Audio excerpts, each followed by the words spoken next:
Skrillex, if I could hit you real quick, Sonny, just as a starting point, congratulations on your Grammy nominations. That's an amazing showing. Where were you when you first heard about the nominations? I was on my tour bus sleeping in my bunk in Bristol in the UK. And like my tour manager, he's got this big beard and like tattoos and stuff. And like I'm sleeping and he opens the bunk and he's like, "Rah!" I'm like, oh my God. I got up in my bunk, like freaked out. He's like, you got a Grammy nomination. And I was so tired. So I was like, ah, cool. And I thought it was a dream. Then I woke up like 3 hours later and he goes, "Rah! You got 5." And like it was crazy. Yeah, I mean, like I didn't get to like I don't even think I've fully reflected on what that means yet. Yeah. Right now, but I told you not to do anything interesting when we weren't rolling cameras. Now exactly. look at you. And now it's all out, yeah. Well, we're all so happy for you, and it's going to be an amazing night on the Grammys.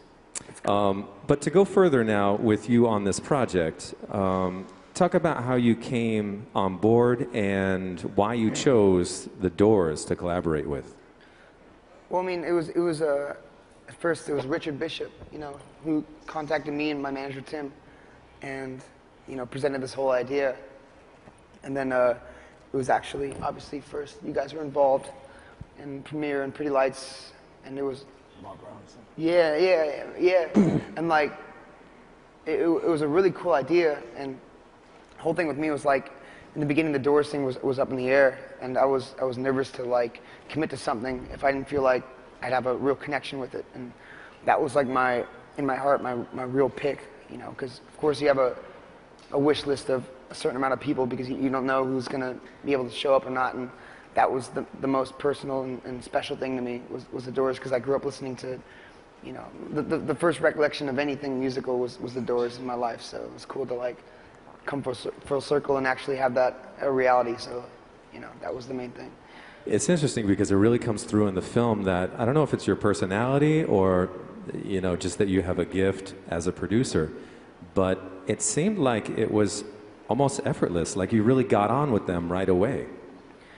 Well, I mean, hopefully, like any collaboration I've ever done has been like, you know, you have to have trust and faith in the person you're collaborating with, because, you know, music is a real intimate thing, and if you're doing it with someone else, then you have to have trust in that other person and or the other artist or group, and hopefully the other artist and group has trust and faith in you, and it's you consult with each other, you know, rather than having someone that's babysitting you or the other way around. I don't want to do a collaboration if I'm telling someone what to do and vice versa, but if you can be vulnerable for a second and sit back and let them do what they do, and then vice versa, those are the most special products in the end of the day. So that's what exactly what happened with. Well, you know, also you're kind of dealing with all the drama of that band, because I noticed they came on separate days, 2 members of the Doors, and then John Densmore came the next day. And there's an interesting moment in the film where you're very straight up with, I believe it's John Densmore, and you're like, listen, I don't want to do this if you don't want to do this. You know, you're very honest about the process with him. Yeah, I mean, like I said, I don't do anything if I don't want to do it, you know, so. And I don't want to do anything with anybody else if they don't want to do it either. And, like, there's a whole documentary behind this and cameras and all that stuff, but, like, you know, and I think, which I, you know, faith of the whole production team, which is an amazing team and did a great job, you know, all that aside, it's like at the end of the day, let's make a great record, you know? Yeah. And, like, and I told him, like, get the cameras out of the room for a second, let's talk about this, like, let's do a great record. I think we can do something awesome. I think John's thing in the beginning is you know, electronic music, you know, which he is actually very familiar with, more than I thought. Is a lot of times drummers have reservations about doing stuff because it's, you know, but we got incredible tracks out of the drums and did a really cool thing. Well, also, how many years had it been since really they had come together on a track? 30 years since American Prayer, I believe, yeah.